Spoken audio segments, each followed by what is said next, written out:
Oi, gente! Eu sou o professor André Jackson e a aula de hoje é sobre o Simple Present, ou Present Simple, como também é conhecido, que é um dos tempos verbais do inglês. No português, ele seria equivalente ao presente do indicativo. Então, quando utilizar o Simple Present? O Simple Present é usado para indicar ações habituais que ocorrem no presente. Além disso, ele também é usado para expressar verdades universais, preferências, sentimentos, opiniões e por aí vai. Vamos aos exemplos? Quando usamos o Simple Present para falar sobre o estado ou ação atual das coisas, estamos falando sobre o que está acontecendo nesse exato momento, em que status está determinada situação. Então, no exemplo, The company invests in the Middle East, a empresa investe no Oriente Médio, a gente vê que esse investimento está acontecendo nesse exato momento. Então, é uma situação atual. Uma outra forma de uso do Simple Present é para falar sobre fatos genéricos, que são informações de conhecimento geral que são aplicáveis às mais diversas situações. Então, quando eu falo The sun rises in the east, o sol nasce no oeste, é uma informação que se aplica a qualquer lugar da Terra. Então, é uma informação geral que se aplica no Simple Present. Também usamos o Simple Present para falar sobre ações habituais, que são aqueles hábitos que se repetem de forma contínua todos os dias, certo? Então, no exemplo, I listen to the news on the radio every day. Eu ouço as notícias no rádio todos os dias. Eu estou indicando um padrão de comportamento. Então, é uma informação de algo, de uma rotina que acontece com frequência. Agora, bastante cuidado quando formos falar sobre horários futuros. The train leaves at 11:30. O trem sai às 11h30. Estou falando de uma situação que vai acontecer no futuro, mas eu estou falando agora, no presente. Então, não confundir, porque a gente pode pensar que se trata de um tempo verbal do futuro, mas é Simple Present também. Muitas vezes, nas frases no Simple Present, apresentam-se expressões de tempo, que são os advérbios. Vamos lá ver os que são mais utilizados. Now, que significa agora. Always, que significa sempre. Never, nunca. Today, hoje. Everyday, todos os dias. Daily, diariamente. Often, frequentemente. Sometimes, às vezes. Generally, geralmente. E usually, usualmente. Então, pega o bizu dessas expressões, porque elas vão aparecer em muitas frases no presente simples do inglês. Mas para a gente se aprofundar nesse tempo verbal, é necessário a gente conhecer as formas afirmativa, negativa e interrogativa. Na forma afirmativa, a gente tem algumas regras. Como regra geral, quando se tratar dos pronomes I, you, we e they, a gente vai colocar o verbo no infinitivo sem o to. E quando for os pronomes he, she e it, a gente vai acrescentar o s, es ou ies. Isso vai depender da regra do verbo. Vamos ver como isso se aplica? Então, a gente vai aprender a conjugar o verbo to work, trabalhar, na forma afirmativa do Simple Present. Vamos ver como é que fica? I work, you work, he works. Lembra que quando se tratar de he, she, it, a gente vai seguir a regra do verbo. Então, aqui no final, a gente vai acrescentar o S. He works, she works, it works, we work. A gente já volta pro infinitivo, sem o to. You work e they work. Fácil, né? Então, agora para a gente aprender por que aqui a gente colocou sem o S e por que a gente colocou o S no he, she, it, a gente vai ter que entender as regras do Simple Present. Vamos lá. Para verbos terminados em O, Z, SS, CH, SH e X, a gente vai acrescentar o ES no final do verbo. Vamos lá? To teach, ensinar. Vai ficar teaches. To watch, assistir. Vai ficar watches. To kiss, beijar. Vai ficar kisses. E to fix, consertar. Vai ficar fixes. Super simples. Já para verbos terminados em Y e precedido por consoante, a gente vai retirar o Y e acrescentar o IES. Como é que isso vai ficar? To fry, fritar. Fica fries. To fly, voar. Fica flies. To study, vai ficar studies.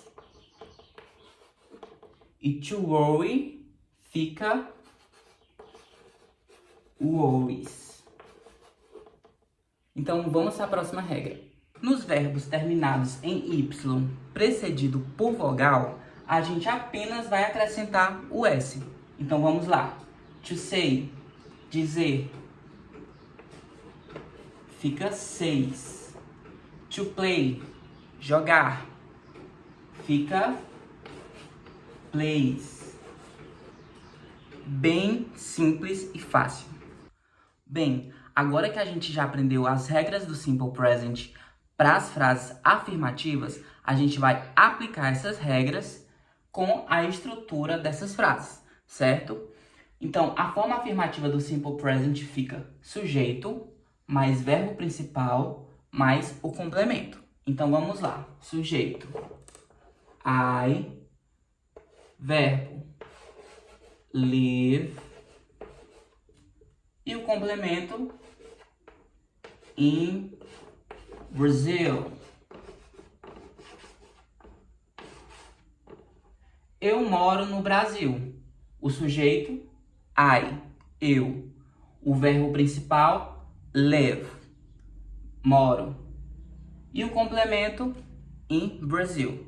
E assim como todas as outras frases. Vai ter alguma variação ou outra, mas, no geral, a estrutura do Simple Present é dessa forma.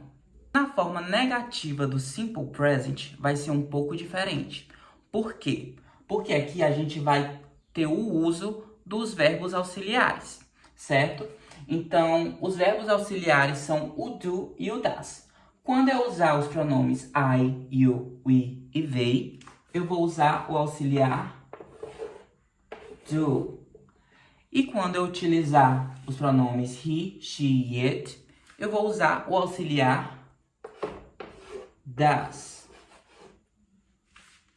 Entendido? Vocês lembram que na forma afirmativa a gente conjugou o verbo to work, trabalhar? Então na negativa a gente vai fazer da mesma forma. Então vamos lá.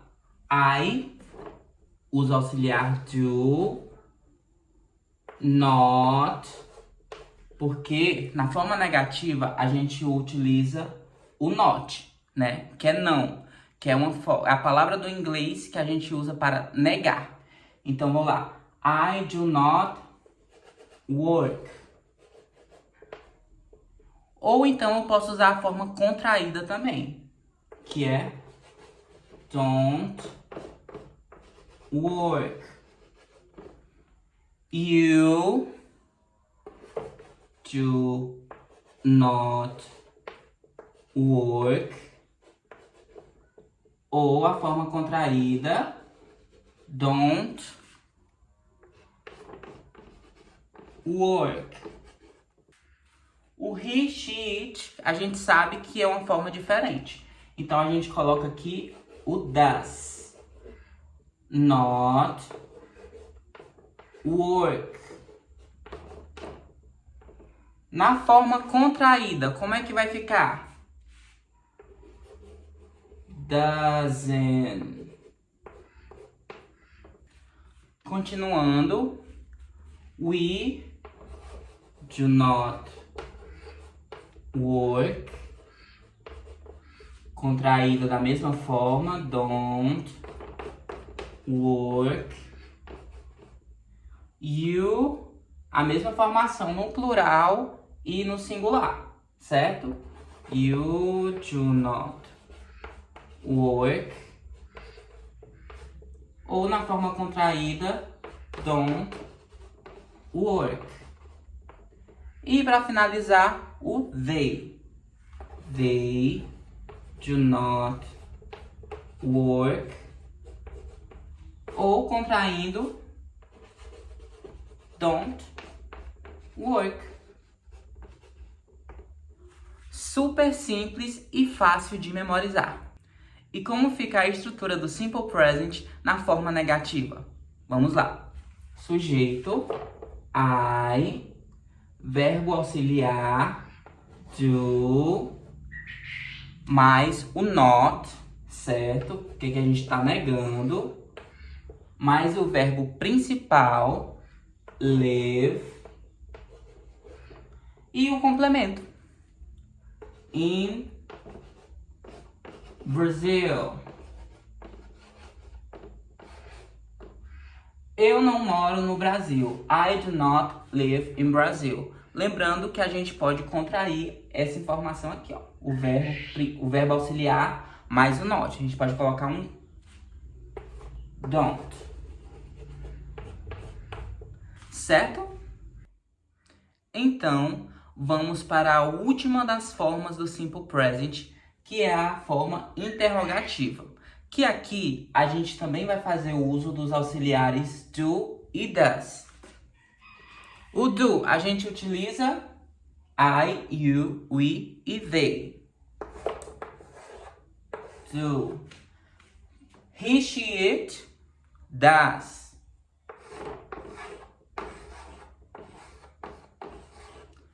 Compreendido?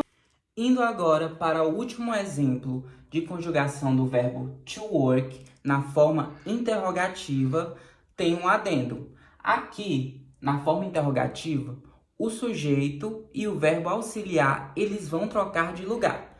Vamos ver. Do I work? Ponto de interrogação, pergunta. Do you work? Ponto de interrogação, novamente, pergunta. Aí, quando a gente vai por he, she, it, a gente coloca o does. Does he, she ou it work? Aí, continuando. Do we work? Do you work? E para finalizar, do they work? Certo? Então, sujeito na segunda palavra e a palavra inicia com o verbo auxiliar. Compreendido? Então, vamos para a estrutura da forma interrogativa. Como eu já havia falado, quando a gente estava conjugando o verbo to work, o verbo auxiliar e o sujeito, eles trocam de lugar. Então, aqui, ó, verbo auxiliar. Do, sujeito, I, verbo principal, live, e o complemento, in Brazil. Ponto de interrogação. Do I live in Brazil? Eu moro no Brasil? Certo? Então, lembrando, verbo auxiliar vai na frente, na forma interrogativa. Logo após vem o sujeito, o verbo principal e finaliza com o complemento e o ponto de interrogação, porque se trata de uma pergunta. Para finalizar, a gente vai ver alguns exemplos de frase no Simple Present. He plays soccer very well, forma afirmativa. She loves chocolate, forma afirmativa. He does not teach Spanish, forma negativa. You don't arrive late, forma negativa. Do I owe money? Forma interrogativa. Do you arrive late? Forma interrogativa.